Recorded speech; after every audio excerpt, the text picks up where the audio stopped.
Hello everyone, welcome back. So in the previous video we have seen how to create HRUs and now we will see how to give other inputs such as weather data and then how to run the model. So for that click on edit inputs and here it shows the various databases that are there. Just click on connect to database. After that we need to write the weather data.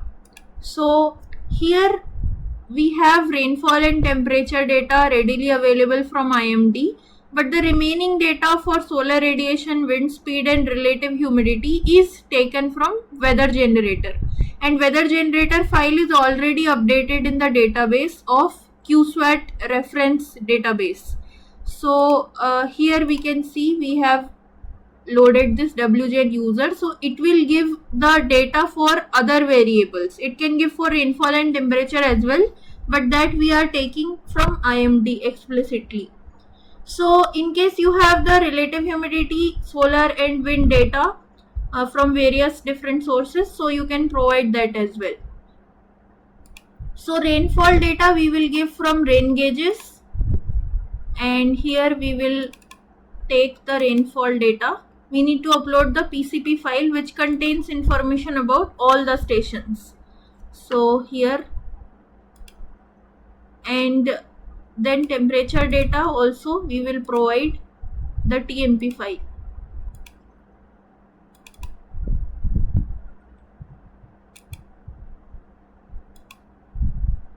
So once you have loaded the data, remaining by default it will be simulation based.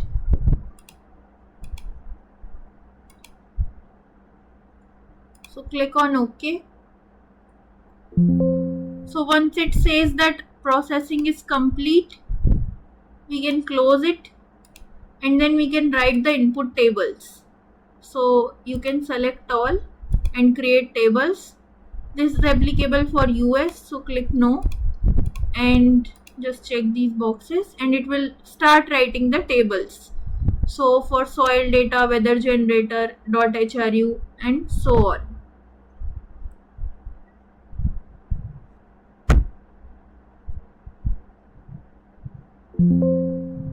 So once it is done, close this, and now we have completed the basic steps that are required to set up a basic SWAT model without modifying much things such as adding reservoir or making some changes in the database. So we will proceed with the run of SWAT model.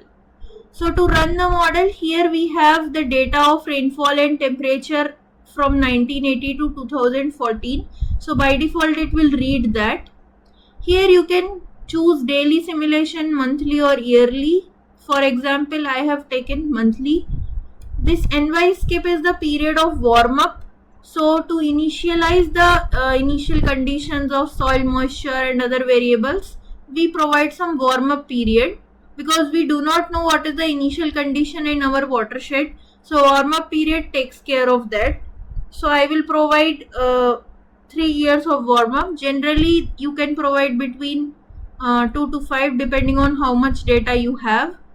And then output variables you can keep all or you can keep minimum or user choice depending on how you think what is required for your analysis. So for reach we are selecting the discharge, and for subbasin we are selecting PET, AET and then soil water, and for HRU we are selecting only rainfall. So after selecting these data sets you can click OK, and then here you have the option 64-bit debug or 64-bit release. 64-bit release is a bit faster, so you can just take that option and then set up SWAT run. Once it shows finished, then you can click on run SWAT and it will run for each year. So for each year on each day, water balance equation will be computed for each HRU and you will be getting the output. So run is successful now. You can click OK and you can close it, and then we can read the output. So it is our choice what output we are interested in. So for discharge, we are interested in output.reach. Any sub-basin level output, if we want to read, we can check on that, and we can import the files to database. Now you can perform the SWOT check. It is just to give a summary of what your model results are like. So this is the basic hydrological cycle, how it has been simulated, and remaining other cycles as well that can be further explored.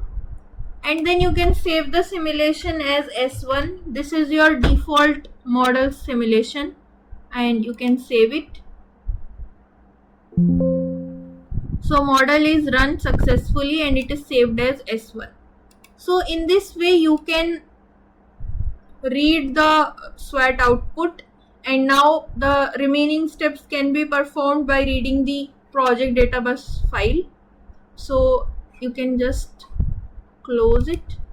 So once you have completed the SWOT run successfully, you can read the output from the project database. So for that you need to go to your project folder and then go to scenarios, default or S1, whichever is your simulation. So right now it is S1, and then you can check the output data in tables out, and here you can see that SWOT output.mdb file is created. Here in this access database file we can read the reach file as well as sub-basin or HRU, depending on what you have chosen to read. So in this way you can analyze the SWOT output and run the SWOT model in QGIS interface, and the remaining things about what all we can analyze we'll see in the next video. So thank you.